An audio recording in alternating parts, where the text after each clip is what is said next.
Everyone, दोस्तों कभी सोचा है अगर कोई इलाज ऐसा हो जो ना तो बॉडी पर साइड इफ़ेक्ट डाले, ना लीवर और किडनी को नुकसान करे, बल्कि सीधा खून की नसों में जाकर बीमारी की जड़ को ख़त्म कर दे, तो क्या वो सिस्टम हमारे लिए खजाना नहीं होगा? हाँ, ये सिस्टम है इलेक्ट्रोपैथी। 1865 में इटली के काउंट मेटी ने इसे खोजा। वो मानते थे इंसान के शरीर में बीमारी खून और नसों की गड़बड़ी से होती है, और इलेक्ट्रोपैथी वही सिस्टम है जो शरीर की जड़ को बैलेंस कर देता है। भारत में इलेक्ट्रोपैथी की यात्रा आसान नहीं रही है। 1960 से लोग इस सिस्टम को अपनाने में लगे हुए हैं, लेकिन गवर्नमेंट ने साफ कहा इसे रिकग्निशन नहीं है। फिर 1991 में दिल्ली हाई कोर्ट ने ऐलान किया इलेक्ट्रोपैथी प्रैक्टिस को रोका नहीं जा सकता। इसके बाद में 1995 में हेल्थ मिनिस्ट्री ने चिट्ठी लिखी, ये सिस्टम ऑफिशियली रिकग्नाइज्ड नहीं है, लेकिन इस पर बैन भी नहीं है। 2003 में हाई कोर्ट फिर बोला, जब तक सरकार कोई नियम नहीं लाती है इलेक्ट्रोपैथी प्रैक्टिस किया जा सकता है। इसके बाद में 2010 भारत का सुप्रीम कोर्ट, सबसे बड़ी अदालत, बोली इलेक्ट्रोपैथी बैंड नहीं है, प्रैक्टिशनर प्रैक्टिस कर सकते हैं, बस खुद को डॉक्टर ना कहें। मतलब सिस्टम सेफ है, खतरा नहीं है, तो फिर अब तक ऑफिशियली रिकग्निशन क्यों नहीं? साइकोलॉजी और अब सोचिए, आयुर्वेदा को जगह मिली, होम्योपैथी को मिली, यूनानी को मिली, इलेक्ट्रोपैथी को क्यों नहीं? क्या कहीं ऐसा तो नहीं कि बड़ी फार्मा कंपनीज और केमिकल इंडस्ट्री नहीं चाहती कि इलेक्ट्रोपैथी आम आदमी तक पहुंचे? क्योंकि ये सस्ता है, क्योंकि इसमें लाइफ लॉन्ग दवाइयाँ बेचने का धंधा नहीं है, क्योंकि ये पेशेंट को डिपेंडेंट नहीं करती। आम लोगों की, जो गाँवों का किसान जिसके पास लाखों के हॉस्पिटल बिल भरने की ताकत नहीं है, इलेक्ट्रोपैथी से इलाज करवाना कर ठीक हो गया। एक माँ जिसके बच्चे को केमिकल मेडिसिन से बार बार साइड इफ़ेक्ट होते हैं, इलेक्ट्रोपैथी की नेचुरल रेमेडीज से आज स्वस्थ है। ये सिर्फ एक इलाज नहीं है, यह गरीब की उम्मीद है, मध्यम वर्ग की राहत है और समाज की ज़रूरत है।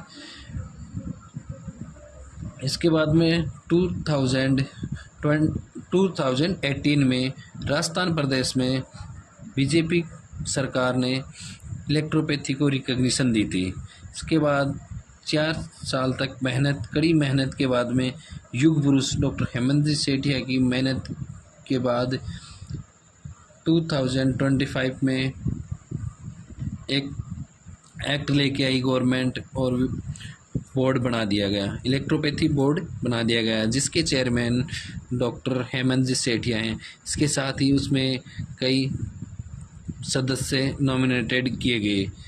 अब राजस्थान प्रदेश में जनता को ये उम्मीद जगी है कि इलेक्ट्रोपैथी चिकित्सा, जो कि सुलभ और सस्ती है, ये राजस्थान के हर एक नागरिक को आसानी से पहुंच पाएगी। इसके लिए राजस्थान प्रदेश में जगह जगह निःशुल्क इलेक्ट्रोपैथी चिकित्सा शिविर भी लगाए गए।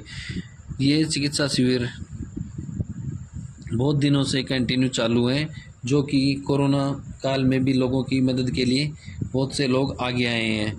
यह लोग निःशुल्क चिकित्सा की है, जो कि हर्बल और हानि रहित उपचार, घर घर तक इलेक्ट्रोपैथी, हर घर इलेक्ट्रोपैथी के नाम से पहुंचाया गया है।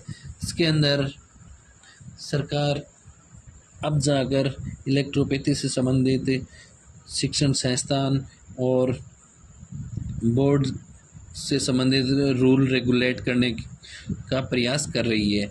अब सोचना यह है, क्या ऐसी चिकित्सा पद्धति जो कि निःशुल्क या फिर कम से कम पैसे में हर एक गरीब आदमी तक पहुंच रही है, ऐसी चिकित्सा पद्धति को क्या राष्ट्रीय स्तर पर मान्यता मिलने की ज़रूरत नहीं है?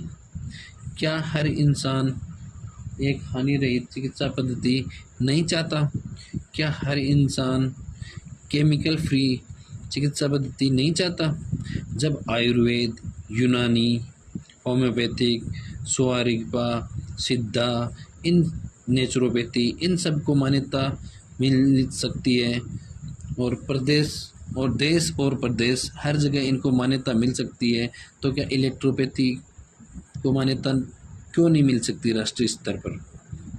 राजस्थान प्रदेश में इलेक्ट्रोपैथी को रिकग्निशन मिल चुकी है, और इसके लिए अब बोर्ड भी बनाया जा चुका है।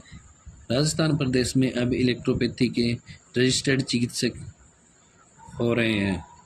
जिस प्रकार से राजस्थान प्रदेश की सरकार ने इलेक्ट्रोपैथी से संबंधित आगे आकर बहुत अच्छा कदम उठाया और राजस्थान में हर घर तक इलेक्ट्रोपैथी चिकित्सा को पहुंचाया। उसी प्रकार क्या अन्य प्रदेश, मध्य प्रदेश, उत्तर प्रदेश, हरियाणा, पंजाब, जम्मू कश्मीर, गुजरात, महाराष्ट्र, क्या अन्य वहाँ की सरकार चिकित्सा के प्रति संवेदनशीलता नहीं दिखाएगी?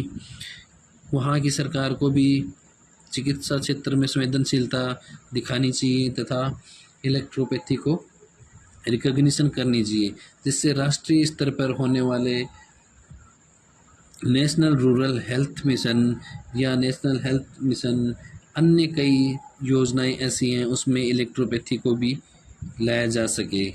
अनेक संस्थाएं इलेक्ट्रोपैथी का एक बड़े स्तर पर विरोध कर रही हैं, क्योंकि उनको ये पता भी है कि अगर इलेक्ट्रोपैथी चिकित्सा हर घर तक पहुंच गई तो एक बड़ा केमिकल का बिजनेस या जनता की लूट ख़त्म हो सकती है। इसलिए अब ज़रूरत है हर आम नागरिक, हर जनता को ज़्यादा से ज़्यादा इलेक्ट्रोपैथी चिकित्सा अपनाए। यहाँ तक कि देश के उपराष्ट्रपति जगदीप धनखड़ तक भी इलेक्ट्रोपैथी चिकित्सा अपना चुके हैं और उन्होंने अपना गाल स्टोन यानी कि पित्ताशय की पथरी इलेक्ट्रोपैथी चिकित्सा के द्वारा ठीक करी है। इससे संबंधित अब जनता को इलेक्ट्रोपैथी अपनाने की ज़रूरत है। दोस्तों, आज के वीडियो में मैं आपको इतना ही बताना चाहूँगा।